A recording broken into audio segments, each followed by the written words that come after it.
Hi, I'm Bob Kramer and I'm here to give you some tips on knife sharpening. The most crucial thing on sharpening with stones is your first stone. That's your foundational stone.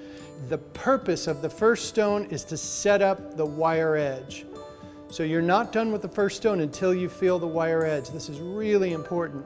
Once you establish the wire edge, then the secondary and tertiary stones are easy because you're just polishing those two surfaces. Impossible to really say how many strokes it'll take. Just lock in your angle, lock in your pressure, and check it from time to time.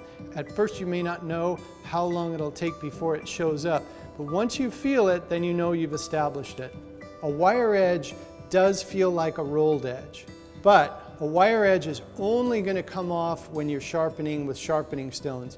If you pick up a knife and it's been in service for a while, that's a rolled edge. If you feel it rolled over to the side, that's a rolled edge because it's been in service. If it was a wire edge, it probably would have gotten ripped off the first time it slid across the cutting board. So the only time you're going to feel a wire edge is just after you come off your primary stone.